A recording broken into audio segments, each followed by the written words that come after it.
Alright, so, hi guys, sorry if I sound tired, but today I thought I would do a video on Posca pens. I'm gonna do like a whole little review thing on them, because I thought they were cool.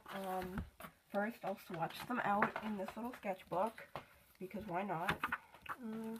I'll swatch them out over here, in the sketchbook. And then I'll give you some pros and cons on them and things like that. And I'll also show you some art I did with them, plus a few things to note about coloring with them. Because usually when I use Posca pens, I do fully colored pieces with them. Here, the white won't show up on there, but the white will show up on this sketchbook.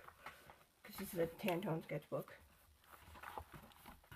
Actually, so. Here. This is what the white looks like. It shows up on Pantone sketchbooks, and it's good for adding highlights to eyes and things, like any other white.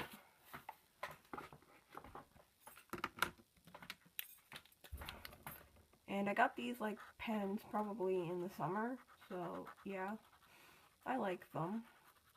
Except the only problem I really have is that they do tear up the paper a little, but I'll get into that in a minute. For now, I'm just doing swatches for the sake of swatches. Because swatches are fun to do, and they're pretty.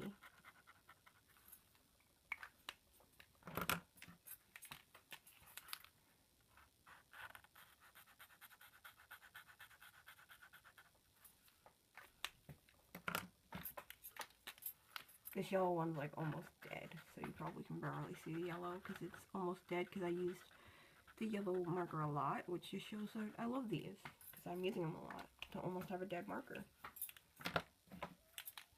Or I'm just being stupid with them. Probably that second thing, because these are probably for highlights or things. But I've done fully colored drawings with them.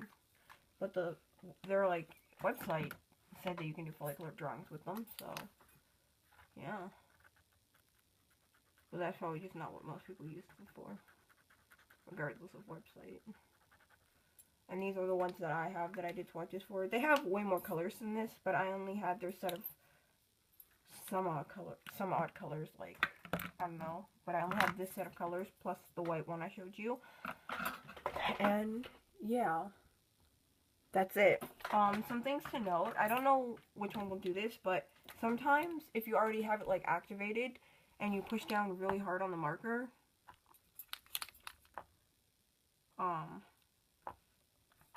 right, hold on. I've done this before.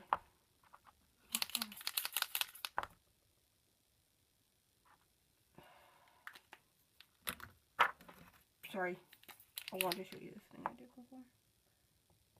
Yeah, like this one. If you push down really hard on the marker, like this, like you push down and then it's already activated, sometimes the marker will like make like a little blob of ink come out, and that can be good if you want to just like do this and then color with the blob of ink and swish the blob of ink around to color with it if you want really juicy ink, or if you want to even paint that with a paintbrush or something. But other times that can be bad, so just be careful. And if you want a blob of ink, then hold down, but don't push down if you don't want a blob of ink. Also, don't shake the marker, because if you shake it, like, when the cap's off, there will be a bunch of paint splurts that go everywhere, all over your painting. I learned that the hard way, so let's not shake the markers either. Unless you want the splattery effect. Alright, so, some other things to note about these markers that I will list off. They are water-based pigment ink, non-toxic, dry fast, and waterproof. Unlike alcohol-based markers, the ink does not bleed. Now, there is an exception to this, where if you put a lot of ink on the paper, it will start to bleed. It will also start to tear up the paper a little, so, yeah. Usually they won't bleed, but depending on how thin your paper is and how much of the marker you put on, they might bleed a little. They can't really be layered as they are waterproof, and the paper will start to tear if they are layered too much. So this is a lot like Crayola markers, really. If they're layered too much, they'll start to tear in much of the same ways. The paper will start to tear, or it'll eat up the paper. Alright, they have a set of glittery Posca pens. I have never seen glittery paint pens before, so that's cool, and something I would love to try, as I love glitter. I think this is cool because I've never really seen this before. They also have other different sets of like interesting cool ones like this. They also have blackboard Posca pens, which is also something I have not seen paint pens do before. Um, so basically the blackboard ones are like if you put them on a blackboard and then you draw something with them, and then later if you want to erase it, you just have to spray their little solution onto the paint pens and it'll erase like magic. There's a video on that on their website, I think, so you can check that out there. Posca pens come in many different sets. However, I would say they stand out for their different types of markers, like glitter and blackboard, rather than their colors, since it looks like they have a small range. Then Posca pens come in many sizes, including Posca pen 0.7 mm outliner, Posca pen 0.7 mm brush tip, Posca pen 0.9-1.3 mm medium line, Posca pen 1.8-2.5 mm slightly larger medium line, Posca pen 0.8 mm thick line, and Posca pen 1 to 10 felt brush tip outliner. Alright, then they have 7 different types of Posca pens and 40 colors. They are all surface pens, from papers to cars to glass to wood to anything in between. They write on it. However, they might wear off from surfaces if they are outdoors in harsh conditions too long, so you may want to spray adhesive on them if that's the case. Posca pens are made in Japan, so all the writing on them and the box is in Japanese. See, this is all Japanese right here. Like, all of that is Japanese, and all the pens have Japanese on them, so yeah.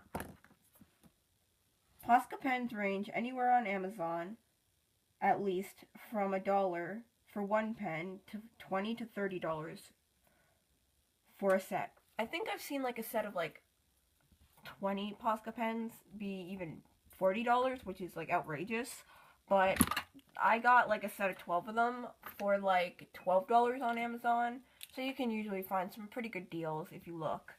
Like if you just want like one color, like say you just want the white one to do outlines or highlights, like this. And then yeah, flip through like to the back. Well, this is bleed through, but I had to like squirt it onto the back and stuff. Then where's the other ones I did? Alright, here I also did my OC Hannah again with the Posca pens, and I used the little yellow as like an outliner for the skin, and I did the hair all in Posca pen and stuff, and I don't think this bled through really at all. It kind of went over some of the lines, but you might have to reline it at the end, but I don't think this really bled through at all. Yeah, there was no bleed through for this one, but there was a little bleed through when I used the black on the other one. And then also, lastly, the only other thing I did with the Posca pens at all for art is I made a bunch of drawings of my OC Sophia as a bear, and I did that with Posca pens. And yeah, you can kind of see here that the pen started to like be less juicy than it was over here. It started to get less juicy than it was there, and you can see that, but that's okay because it still looks really nice even when it's close to dying or whatever. You can still get some pretty niceness with it. And yeah, if you want a set of Posca pens, I recommend you get them on Amazon because you really can't get them in the US. I think you might be able to buy them in England, like in stores, but I've never seen them sold in the US really. Unless maybe like the Blick art store sells them, I don't know. But I recommend you go on Amazon and you get them, and maybe start off with like a 12 set, because you can get 12 marker set for like $12 or something, so that's a good deal. And yeah, that is all. I hope you enjoyed, and